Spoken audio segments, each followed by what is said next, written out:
Você sabe, a Bíblia é uma coleção de livros que podem ser divididos em categorias. Os primeiros 5 livros se chamam Pentateuco, que é uma expressão grega que significa 5 rolos, ou 5 livros mesmo. Já estudamos sobre este e você pode encontrá-los na playlist que estará nos cards e descrição. A próxima categoria é chamada de livros históricos. E por que se chamam assim?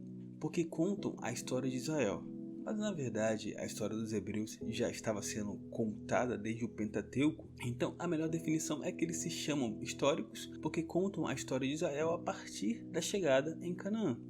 Entre os históricos, estudamos o livro de Josué e no último vídeo fizemos o panorama do livro dos Juízes. Você também pode encontrá-lo nos cards, bem como na descrição do vídeo. Nesse vídeo de Juízes mencionamos que foi tempos de ruína para Israel. Eles tinham acabado de entrar na Terra Prometida e deram as costas para as ordenanças de Deus e não expulsaram os povos de Canaã. Os hebreus pecaram ao absorver tanto a cultura dos povos quanto sua idolatria.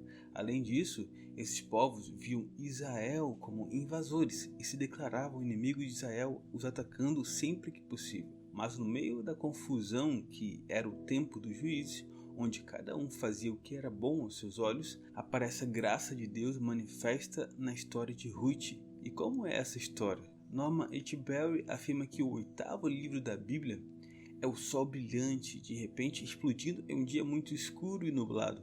Uma jovem, uma estranha, age com fé e obtém a mágica bênção que uma pessoa do Velho Testamento poderia ter. Torna-se a própria ancestral do nosso Salvador, o Senhor Jesus. Por meio do homem, o pior sai do melhor. A primeira adoração levou ao primeiro assassinato, Gênesis 4. Mas por meio de Cristo, o melhor sai do pior. Onde abundou o pecado, superabundou a graça, Romanos 5:20. Esse livro é um belo exemplo do último.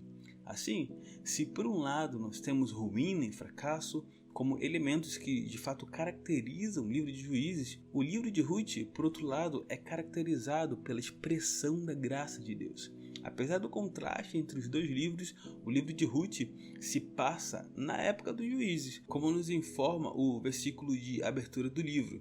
Nos dias em que os juízes julgavam, houve uma fome na terra. Ruth capítulo 1, verso 1. Semelhantemente ao livro de Juízes, não sabemos quem foi o autor do livro de Ruth. Alguns comentadores sugerem que a autoria seja de Ezequias, outros de Esdras, outros de Samuel ou Salomão. E é mais provável que o autor dos 2 livros de Samuel também tenha sido o escritor desse pequeno livro, pois descobrimos no livro que a história de Ruth faz parte da história de Davi, pois esta era a bisavó de Davi.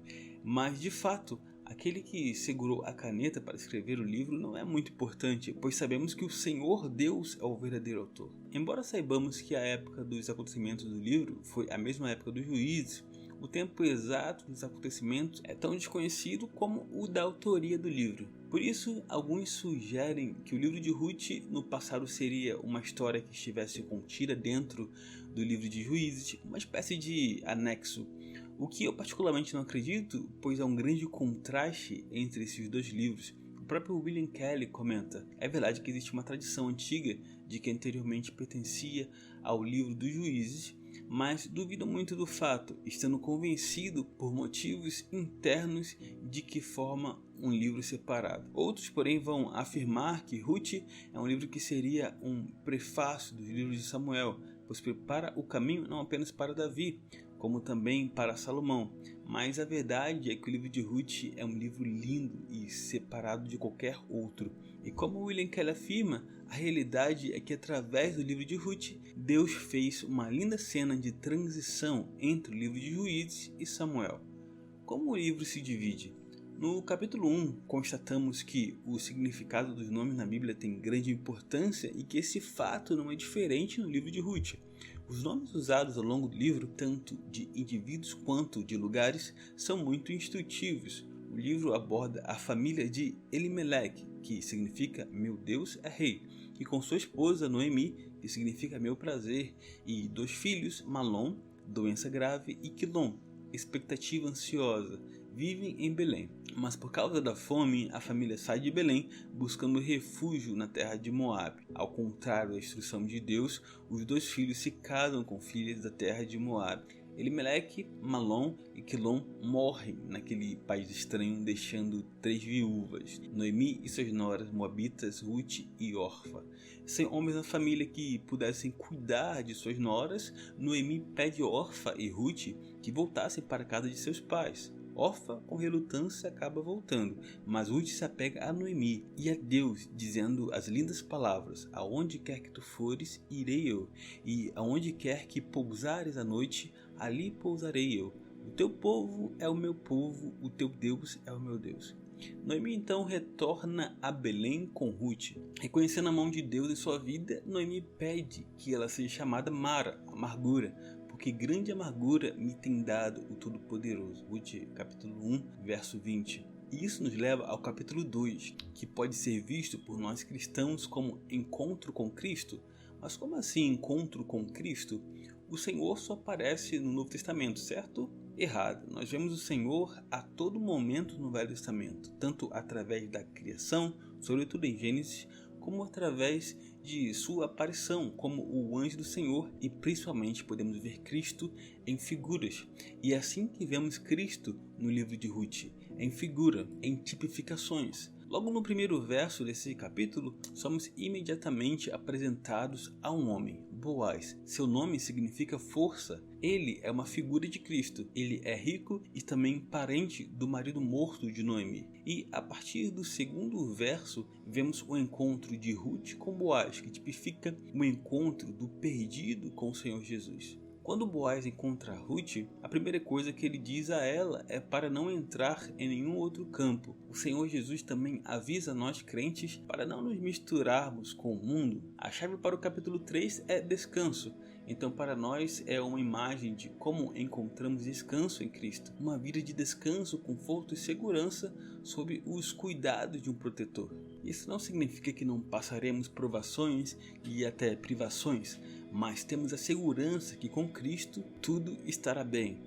Noemi instruiu sua nora a fazer um apelo pessoal a Boaz, seu parente próximo. Ela desejava favor para Ruth, a moabita, em vez de para si mesma. Noemi estava procurando não seus próprios, mas os interesses de sua nora.